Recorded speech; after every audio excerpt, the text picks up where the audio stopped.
is enough said.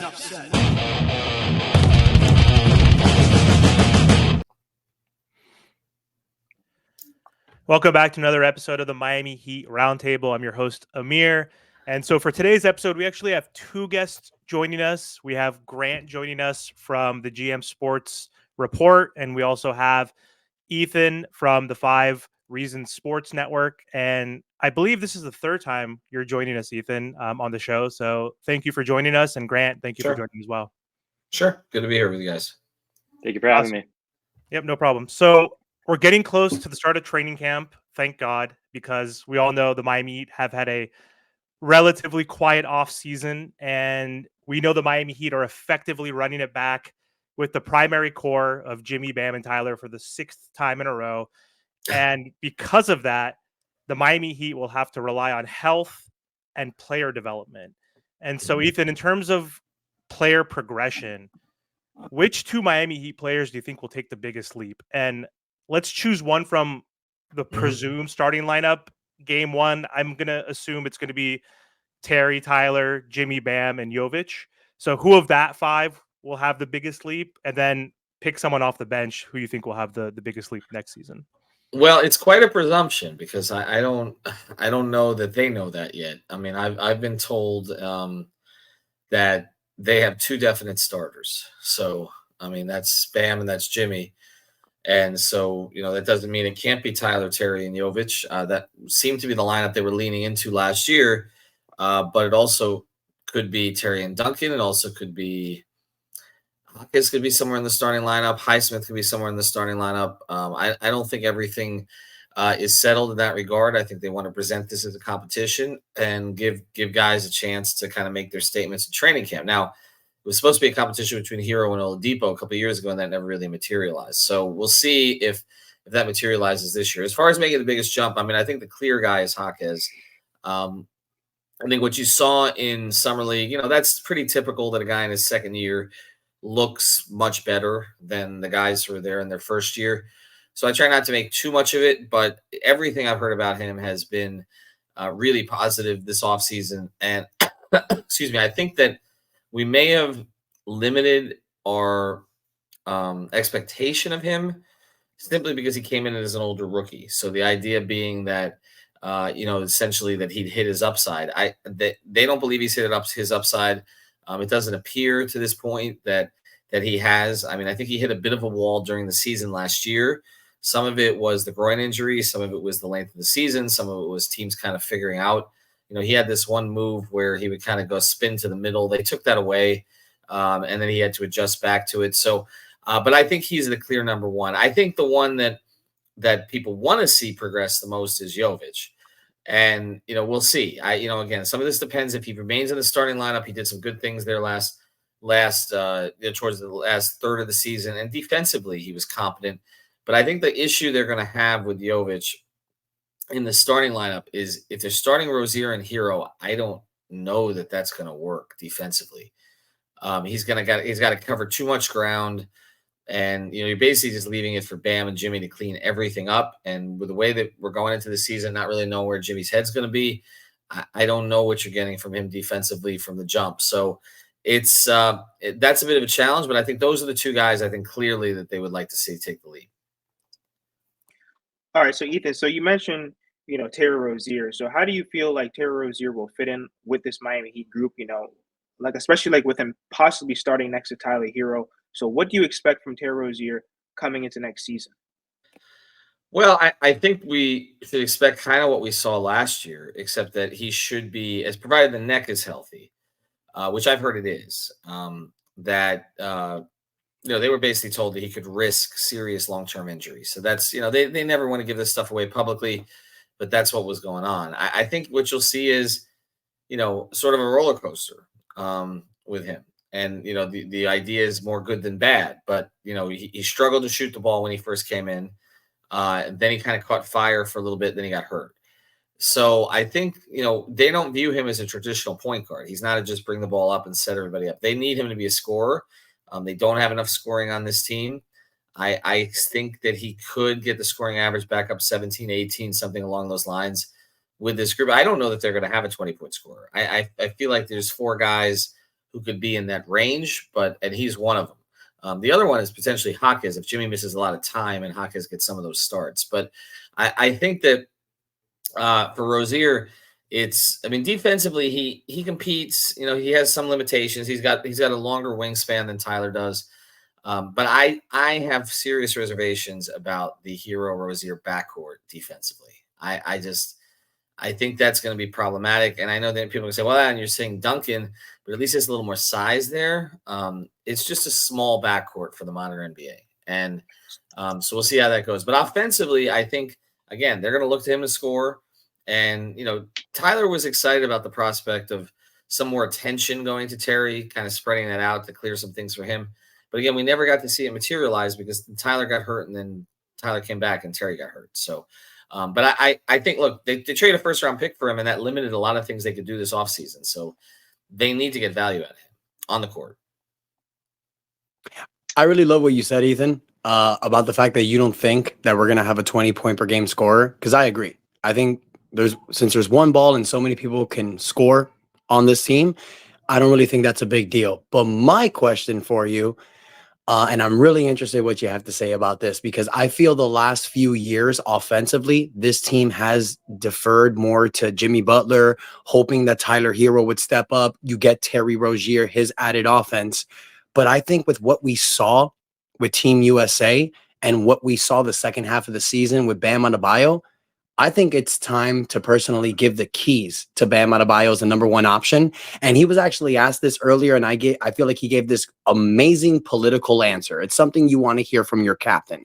But for somebody that's close to the team, somebody that hears things that other people don't hear, I really want to hear what your opinion is on Bam Adebayo having the keys. And I mean offensively, being the number one focal point option offensively. I'll let you talk. Well, Ernest, I think they need to make a concerted effort to keep him engaged as a primary scorer. I don't know about the giving the keys thing. And I'll say this, even though I do think there's more to unpack with Bam offensively. People talk about the 3-point shot. Obviously, that's something we'll discuss. There's also being a little stronger down in the post. The mid-range numbers fell off a little bit last year. He kind of became dependent on that foul line jumper and kind of going into it, sort of the same way every time. I think that, we talk about him being, I don't see him as a 25-point scorer. I see him as a guy, though, that they could run more offense through.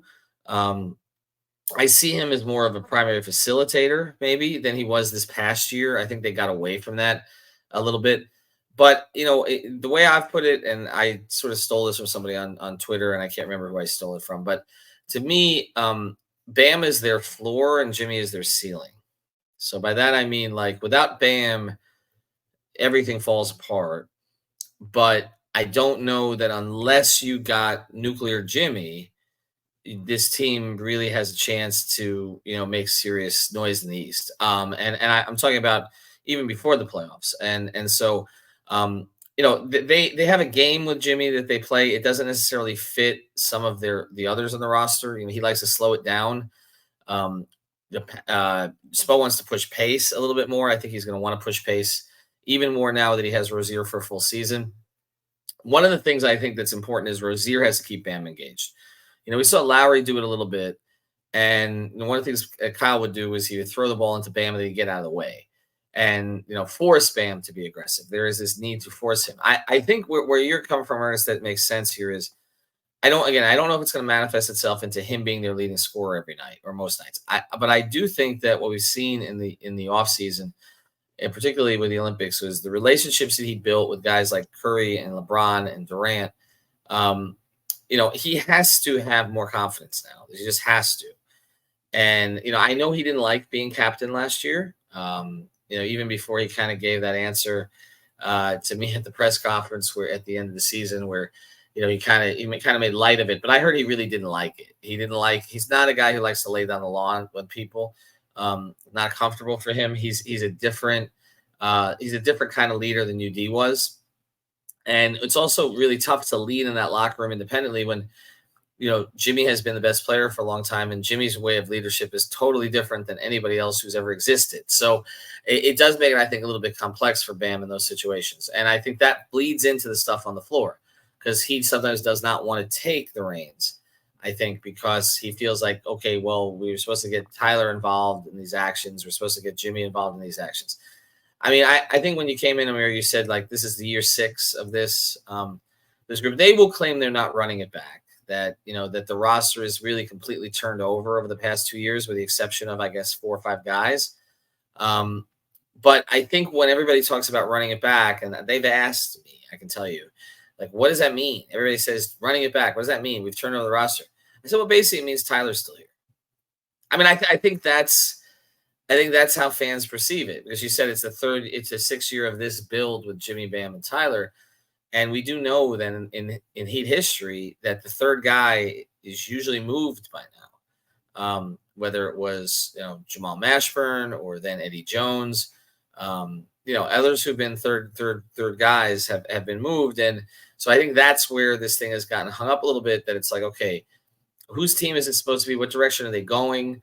Are they going to play through Tyler and Bam together? Are they going to stay with Jimmy because they kind of know what that game is? They're going to give Hawkins, more opportunities. Is Rosier going to take the reins? Like, they have options, but they don't have a necessary solution yet. And I think that, that's going to have to come with lineup staggering and all kinds of different things. Because I'm not comfortable with the starting lineup, Amir, that you threw out, that I think could be their starting lineup. But I think defensively they're going to struggle out of the gate. All right, Ethan, I kind of got a 2-part question for you about some of the upcoming events here. With training camp and media day around the corner, what do you expect the overall team chemistry to be and the overall vibe that the team is going to have with the whole Jimmy contract situation, and with, not running it back like you just said, but having sort of the same core that you have for like the past 6 years or so? And what do you think the main goal of training camp should be for this team? Well, I think, as far as the Jimmy thing goes, I'm very interested to see what that looks like. I don't think other players will get involved in it. I think they will defer. That's between Jimmy and the team. Jimmy's a great player. Jimmy's taken us places that other players couldn't take us. That's the kind of stuff you're going to hear. I think a lot of it is going to be fed from his demeanor. I mean, it's in the Bahamas also. Well, media day is media day. He's going to have to speak at media day, I would assume. He didn't speak at the end of year thing. And he really doesn't do anything but promotional interviews otherwise. So, I know that, it came out through Shams, who I know that his people don't have a relationship with. They're not fans of Shams. And yet it came out through Shams, that he would not take an extension, even if it was offered at this point, which does not surprise me, because I reported on the day that all this happened with Pat that Jimmy's camp was shocked by sort of the approach that Pat took. And I know there were some things said publicly that were very conciliatory, but I can tell you that they were very surprised about it. And I don't know necessarily that has smoothed over. So, here we are, and it's September, and training camp is around the corner, and I'm curious to see. Look, he has a reason to come in motivated, and they're counting on that. They're counting on contract year Jimmy. They're counting on him basically taking out his frustrations on the rest of the league. But that could change. And I think they will get that guy. I do, but I think that could change. Look, his money's at stake long term. It's not just with the Heat, it's with anybody else. And I think their requests for more availability across the board, not just him, is reasonable. And I think it needed to be done. But the people around him will tell you that of the 22 games he missed last year, 17, there really wasn't a choice. There were 5 that Jimmy kind of, I don't really feel like going tonight. My issue with Jimmy, and I'll get back to training camp thing. My issue with Jimmy is not so much the 22 games missed. It's the 60 games he played, where there were a lot of them that he just did not engage. And when he does not engage, the rest of the team feeds off that. And I think, we saw it early in the season. Big game. Well, not big game. There's no big games early, but they played Boston. He really didn't show up. He played Milwaukee. Didn't really show up. Against the top 10 defenses in the league last year, he shot 42.8% from the field and averaged under 20 points a game. I think under about 18-9, I think it was. So, I think okay, that's fine, but that's not superstar numbers. There weren't enough games last year where he was the best player on the floor. And that's the contract he wants. I mean, he wants to be played like the best player on the floor. And again, they don't go anywhere without him the past few years, and he has worked out much better, I think, than anybody could have anticipated from an on-court perspective. But I think that we will see. You ask how are they going to react in training camp? I think it's how Jimmy comes to camp. Now, part of it, the thing that's positive, after media day, they go to the Bahamas for 5 days, and they've made it so expensive to get there. Not the heat, but the hotel they're staying at. That there's going to be very little media there, and so I think that he may be able to skate on the situation for a few days. But it's going to be brought up the entire season because look, Bam got his extension, and so there does appear to be kind of a pivot here, even if nobody really wants to acknowledge it. Now, as far as what they try to accomplish in training camp. I mean, I think mostly Spo needs to come up with combinations. Like the starting lineup is a starting lineup. Like they're more concerned about closing lineups. But he needs to come up with combinations that work and how he gets to them if everybody is available and healthy. But, it's okay, how do we stagger Rosier and Hero so that we have a scorer on the floor at all times that we can play through? Where does Duncan fit in this? How do we get the minutes between Duncan and Bam? If Kevin Love's going to be the backup 4, he and Jimmy tend to play very well together, so you want to make sure that they get out there together. And then I also think it becomes, all right, what can they count on from Larson, from Keshad Johnson this year? Like I have a feeling Johnson may play more than both of them, actually, the way that they're structured right now. So I just think that, they'll see the young guys and then they'll see the vets like, Richardson. How healthy does he come back? How healthy does Duncan come back? How healthy does Rosier come back? And how much load management are they going to do this season as compared? And they won't call it load management, but how much availability will they get from these players this year?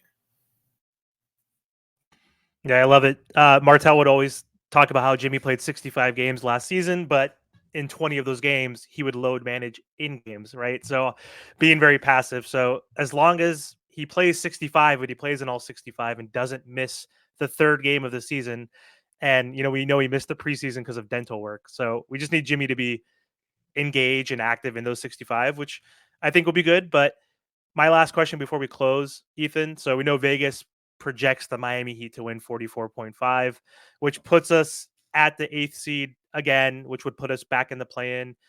What is your prediction for the year? I know you mentioned you think Jimmy's going to try to live up to this final year, obviously, so he can get an extension, whether it's with the Miami Heat or not. Obviously, you mentioned Hawkes, is expected to have a leap. Bam, hopefully should be improved. Terry, a full year. What's your just projection, I guess, just for the way we end up next season? It's weird because usually I have a very strong feeling about this, and I give you a win total. But I really think there's 2 tracks for this season, and I don't know for sure which way it's going to go. If you look at their opening schedule, their first 5 games, 3 of their games are against Detroit, Washington, Charlotte. Like there are 5 awful, awful teams in the East. Awful. Not trying to win. They're going to be trying to get Cooper Flag. Okay.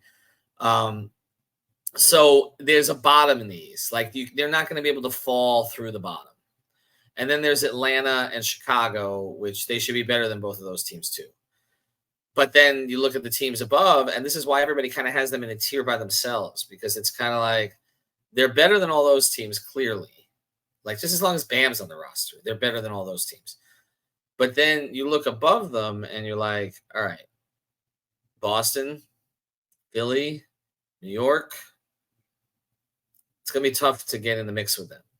So then you're saying, okay, who can you pick off? Like, okay, Milwaukee has some age with its supporting cast, including its high-end supporting cast. I like Gary Trent, but I'm not a huge believer in the rest of their depth. And then you talk about Orlando. Okay, there should be a jump there, but sometimes young teams don't jump the way you expect. I like the KCP acquisition. I think Paolo's going to continue to get better.